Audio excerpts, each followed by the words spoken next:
Scrolly says, I have different rituals for different things, and most of them involve finding a good show to binge. That's fair. That's fair. All right, so Derek, do we want to move into one of your subjects now? Oh yeah, well, if Carrie Ann is still here, Carrie Ann kind of like inspired a cool topic of conversation today, which I thought, since it organically occurred in the live stream yesterday, it was worth talking about, which is that sometimes your creative pitch deck can actually be more important than your story. And there's a really big cliche. It's cliche for a reason, and it's called show business, and you have to combine both of those elements in order to really get your story told. I'm just now realizing that this umbrella makes me look like I'm Beetlejuice or something, like wearing a giant hat out to the Kentucky Derby. Sorry. Welcome, Michael Keaton. Yeah, thank you. Yeah, I think, that I'm the one that's worships the pitch decks. I think the pitch decks are most important. Another thing I say a lot, and Derek doesn't always agree with me, but it's that nobody's going to read your script. That's not always true, but it's still a thing I like to keep in mind. When you give an actor your script to read for a role, they're not going to read it. When you give a producer your script to read it, they're not going to read it. I like to keep in mind, every person you give your script to, they're not going to read it. But what they will do is look at your pitch deck. Mm-hmm. And if they like your pitch deck, they'll read your script. Yeah. But if they don't like your pitch deck, they're not going to read your script. And if you don't have a pitch deck, they're probably not going to read your script. And going back to some of the advice I was giving Carrie Ann, your pitch deck, if you treat it like a story, and you give it a solid beginning, middle, and end with hooks and plot twists and strong characters, and showcase the relationships between those characters, and end with why you're the only person with the most unique voice who can tell this story, and end with your business card, your calling card with all of your links at the end, then what you have done is successfully Cliff's Notes your script to somebody in a suit who can see both the story value and the dollar value to the project. And the thing that's really economical with a pitch deck is you can get more of the visual aesthetic down in an instant. Yeah. You could give them a color palette. You could show them pictures of actors, the fonts. There's so many ways to tell a audience member things about your film visually. Like they say, a picture's worth 1,000 words, and the cover of your pitch deck can tell somebody more about your script than the first act sometimes. Even more so, whenever writers are always saying, how do I find my voice? How do I find my voice? Your pitch deck can be a visual representation of your voice, because it also evokes tone, and it evokes style, and it evokes unique thought. I'll say one thing that we kind of happenstanced upon, mistakenly turned a mistake, I think, into a really cool thing, Carrie Ann, was we started her pitch deck with almost like an FBI warning. Nice. And then went to the title page. And I thought, wow, for somebody who's writing something that is both dark and satirical, what a strong component to showcase your unique sense of humor and writer's voice before you even start the pitch deck, and it doesn't detract from the arc of the pitch deck at all. Well, it's almost like a preface. It's like, here's a cold open to your script. Yeah, that's what a pitch deck is. It's kind of like a dumb show. It's your entire story in 5 pages or less. And another thing is that when you write a log line, it forces you to think about your entire story from 1,000 miles in the sky, looking down at the entire story, and you have to tell that entire story in like one sentence. And a pitch deck does the same thing. Instead of looking at these scenes, looking down to these characters, you could get really lost in the minutia.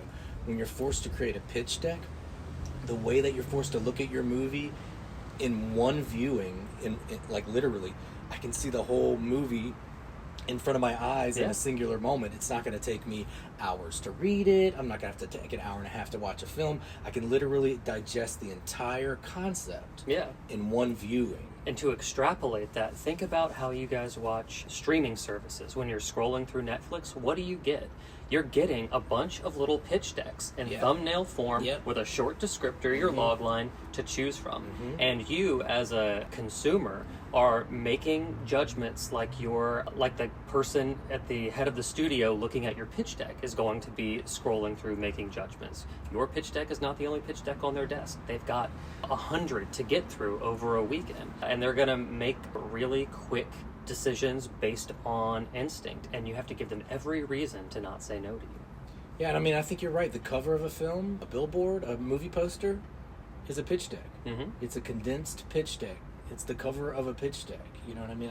And like you said, as audience members, we don't watch films we don't like the pitch decks for.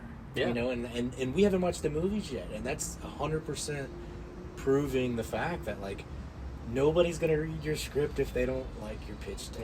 You know what I mean? If you end up with a bad title, if you end up with a bad movie poster, if you end up with a bad log line, you are going to have to hope, pray, toil, and grind to earn back somebody's interest in your movie, because there's a huge saturation of content on the market. Literally, the top most viewed show on Netflix will be out of the top 10 in the next week. Scrolly says, how much time do you think people will dedicate looking through a presented pitch deck? It's going to be like a story, Scrolly. They're going to give you the benefit of the first couple pages, and if you've hooked them, they'll keep going. But if the first 5 pages, the first 2 pages, if it's a pitch deck and it's about the slides, don't hook you, then they're going to, take that as a sign, as an indicator that it's not a sticky enough idea, and they're going to want to move on to the next thing. And also, I think if the pitch deck is good, they are going to be inspired by it, not just about your story, but 90% of the time when we show a solid pitch deck, they ask something like, who put your pitch deck together? That's exactly because what we they do. say, I have an idea, and I would love to see my idea presented this clearly in this focus. So if your pitch deck is good, it's not going to leave their side, because they're going to say, this is such a focused concept. I want to use this as a template to focus my concepts. And honestly, I think sometimes people do that with stories and scripts and movies, where they're like, this is a template for every film I want to make or for every story. But I think if your pitch deck is good, it might never leave that person's side. You know what I mean? And also, like, running parallel to that, you're also pitching to non-creatives, people who might not be writers or might have just gotten into the business for the business side of it. You're helping them do their job. So you're literally talking to people who are in sales. They want to sell this to consumers. They want to sell this to their boss to impress them, to get a promotion, to say that they got something that they approved or got greenlit and get a producing credit on it. Yeah, do their job for them. Do their job for them, and they will, they'll take that work to their boss and claim it as their own. Yes. Yeah. And then when they get the budget, they bring that back to you. But I think that's a good way to look at any of this stuff. It's like, the only reason you're doing a pitch deck is to convince somebody. That's it. To convince them to read your script, to convince them to watch your movie, to convince them to give you money. And usually it's a middleman. You're trying to convince a middleman to find you the project. To take it to a decision maker, a gatekeeper, or the holder of the purse strings. And if you don't make that pitch deck the best pitch deck it can possibly be, that middleman has to do more work convincing people. Yeah, because your pilot is going to get rewritten. Anybody who takes it on and decides to dedicate a large budget to it are going to bring in their own people. They're going to get consults. They're going to tighten it. You'll get studio notes. You'll get network notes. Whatever it is, your pilot will change. Your pilot will change, but your pitch deck is really your only chance at a first impression. So you have to make it the best it can be. That's a good point. Scrolly says, so a pitch deck can have its own beat sheet, quote unquote. I 100%. All of our pitch decks follow pretty much the same formula. Yep, take them through the journey. We know when we're going to introduce them to the main characters. Like, it's usually title page, maybe an executive summary, depending on if it's more investor forward or creative forward. And then but that's a good point there, knowing who your audience is, because you don't want to put like a movie tagline on the cover of your pitch deck, because you're not selling it to an audience, you're selling it to a production company, so you're not hiding the story as much with a pitch deck. You want to tell them the whole story. Like on a movie poster, you might give them a tagline that kind of alludes to what the movie's about, but you don't want to ruin it. But with a pitch deck, Mm-hmm. you want to not ruin it, but you don't want to hide any cards. You want to tell the whole story. Right. A lot of times people will approach the pitch deck as if they're trying to catch the fish, like that's the studio that I want to reel in. But really what you're looking for is a partner. Yeah. So you have to tell them your entire master plan so they can help you plan it out. Yeah, become allied with you. Yeah, it's like you're not trying to catch a fish. They're not a fish you're trying to catch.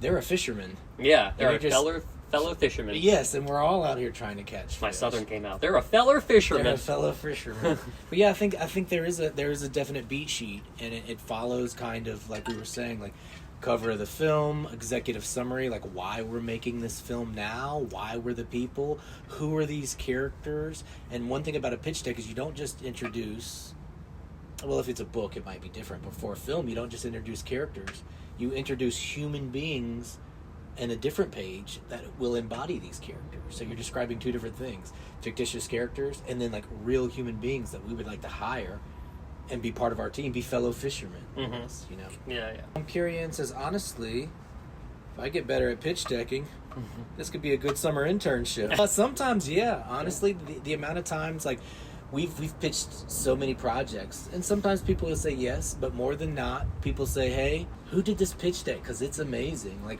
we love what you're doing, and this might not be the right project, but this pitch deck shows us that y'all are the right people. Right. You know, I think sometimes the pitch deck can definitely open doors that are tangential sometimes to your goals, because it says, okay, maybe your idea is not the idea we were looking for, but we see that y'all are able to get an idea articulated, and maybe that's what somebody needs. And to kind of pare that down, there's an old phrase that people tell actors out here when they're auditioning, which is essentially what you're doing with your pitch deck. You're auditioning your pilot, your feature.